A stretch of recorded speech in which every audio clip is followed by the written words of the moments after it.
안녕하십니까. 오늘은 공산주의가 보여주는 미래의 청사진, 중국, 북한 등 공산사회주의 국가의 관료적 국가 자본주의에 대해서 말씀드리겠습니다. 이 글은 대학 다닐 때 공산주의에 심취해서 무장폭동으로 남한의 공산혁명까지 꿈꾸다가 뒤늦게야 신학을 전공해서 지금은 장로회 신학대학교 교수로 계신 김초롱 씨가 쓴 글인데 좋은 참고가 될 것 같아서 압축 정리해봤습니다. 현재 중국, 북한 등 사회주의 국가들은 정치적으로는 인민민주주의지만 경제적으로는 관료적 국가 자본주의입니다. 국가가 모든 생산수단을 독점하는 대자본가가 돼서 노동자와 인민들을 체계적으로 착취하는 관료적 국가 자본주의의 기형적 형태에 불과합니다. 공산사회가 되면 착취가 없어진다고 선전하지만은 공산주의야말로 노동자들을 제도적으로 착취하는 시스템입니다. 노동자가 생산한 잉여 가치를 노동자들에게 돌려주어야 착취가 없어지는 겁니다. 그러나 공산주의 국가에서는 공산주의의 실현을 위해 당분간 국가가 자본가의 역할을 해야 한다고 선전합니다. 그리고 확대 재생산을 위해서 발생한 이윤을 모든 노동자들에게 나눠줄 수 없고 자본 축적을 하는데 사용해야 한다고 주장합니다. 그렇게 해서 국가의 역할을 대행하는 정부 관료와 고위 공산당원 계층이 아무 제약 없이 마음껏 프롤레타리아들을 착취하며 치부하고 있습니다. 축적을 위한 축적을 무한대로 실시하면서 자본주의 사회에서는 도저히 일어날 수 없을 정도의 착취와 치부가 곳곳에서 일어납니다. 예를 들어 쉬차이 허우라는 중국 인민해방군 장군의 호화주택을 압수수색했을 때 605평 규모의 지하실에서 위엔화, 미국 달러, 유로화가 쏟아져 나왔답니다. 얼마나 많은지 일일이 셀 수 없을 정도였기 때문에 저울로 다뤄봤더니 1톤이 넘더라는 겁니다. 보물은 말할 것도 없습니다. 현금과 보물을 옮기는데 군 트럭 10대를 동원했습니다. 우리나라와 같은 시장경제 제도에서는 이와 같은 부정부패가 불가능합니다. 이상득 의원이 정치자금 7억 5천만 원을 받은 것 때문에 감옥에 갔을 때 중국 사람들이 한 말이 있습니다. 첫째, 어떻게 대통령의 형이 감옥에 가느냐 하는 것이었습니다. 중국에서는 있을 수 없는 일이라는 겁니다. 둘째, 겨우 7억 5천만 원 받았다고 감옥에 가느냐 하는 의문이었답니다. 중국에서는 그 10배를 받아도 아무도 감옥에 안 갑니다.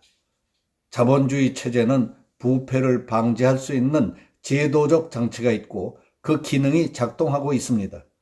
그러나 공산주의 제도는 일당 독재이기 때문에 국가감찰위원회 이외에는 아무도 부패를 감시할 수 없습니다. 오히려 그 감찰위원회가 보호해주는 꼴입니다. 가끔 터져나오는 부정부패 사건은 공산당 내부의 권력투쟁 과정에서 나오는 겁니다.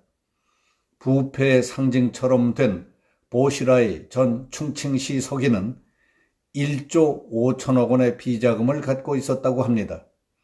보시라이는 시진핑이 정권을 잡기 전까지는 당 지도자들 중에서 가장 청렴하고 부정부패 당원들을 색출 처벌해야 한다고 가장 강력하게 주장하던 사람이었다고 합니다.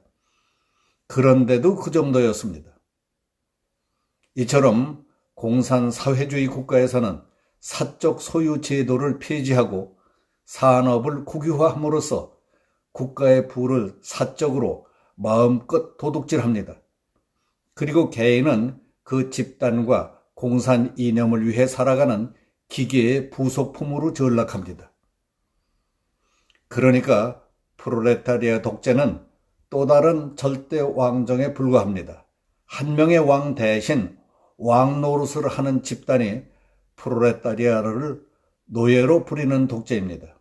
이것이 집단주의의 바탕을 둔 공산주의가 궁극적으로 보여주는 미래의 청사진입니다. 사회주의에 대해 핑크빛 이상을 갖고 있는 사람들에게, 특별히 문제는 자본주의다, 사회주의가 답이다 하고 주장하는 사람들에게, 그리고 그런 거짓에 쉽게 동감하고 넘어가는 사람들에게 이것이 진정 당신들이 원하는 것이냐고 진지하게 묻고 싶습니다. 사유재산 제도가 폐지되면 개인의 자유는 끝장납니다. 경제적으로 독립한 개인은 사라집니다. 국가의 모든 것을 의존하는 개인, 즉 집단에 예속된 개인만이 남습니다. 그 개인은 바로 노예, 그것입니다. 그래도 사회주의가 답이다 하고 생각하십니까? 우리나라의 좌파들은 시대에 뒤떨어져 있습니다. 시대에 뒤떨어진 좌파는 천민 사회주의요, 주사파와 같은 천민 공산주의입니다. 4차 산업혁명이 진행되고 있는 21세기에 사회주의가 답이다? 한심한 소리입니다. 이것은 마치 노래방 화면에서 나훈아는 물레방 안은 도는 데를 부르는데 그 배경 화면으로 걸그룹이 댄스하는 장면이 나오는 것과 같습니다. 전 근대적인 사고 속에서 헤매고 있는 젊은이들은 빨리 생각을 바꾸기 바랍니다. 지금 우리는 자유의 위기 상황에 몰려 있습니다. 자유민주주의의 위기이고 자유시장 경제체제의 위기입니다. 그리고 이 위기의 본질은 이념 전쟁입니다. 그리고 대한민국은 이미 내전 상태에 빠졌습니다. 6.25는 이념 전쟁이었습니다. 동족 상잔의 전쟁이 아니었습니다. 아무리 같은 민족이라 하더라도 자유민주주의의 이념과 공산주의의 이념은 공존할 수 없습니다. 서로 죽고 죽이며 상대방을 제거하고 힘으로 제압하지 않으면 안 된다는 것을 우리에게 명확하게 보여준 것이 6.25 전쟁이었습니다. 이념에는 동족, 우리끼리 그런 거 없습니다. 한 가족이라도 이념이 다르면 적입니다. 이 전쟁은 내가 원하지 않아도 이미 시작됐습니다. 대한민국은 이미 오래전에 내전 상황으로 들어갔습니다. 현재의 좌우 대립은 1948년 대한민국의 건국을 전후했던 그 시기의 좌우 대립을 이미 넘어섰습니다. 지금 대한민국의 상황은 6.25 직전의 상황과 매우 비슷합니다. 한 가지 차이가 있다면 그때는 북한에 핵무기가 없었는데 지금은 있다는 것입니다. 대한민국은 휴전선 넘어 조선민주주의인민공화국과 휴전 상태지만 우리 내부에 있는 자유민주주의의 적들은 한 번도 우리에게 휴전회담을 제의한 적이 없습니다. 그들은 당당하게 선전포고를 하면서 미완성의 전쟁을 마무리 지으려고 하고 있습니다. 이미 내전은 시작됐습니다. 부디 총을 들어야 하는 상황이 오지 않기를 바라지만은 남과 북이 대치하고 있는 상황에서 우리가 지금 이래도 되는가 하고 냉정하게 스스로 자문해야 할 때라고 생각합니다. 오늘 여기서 마치겠습니다. 감사합니다.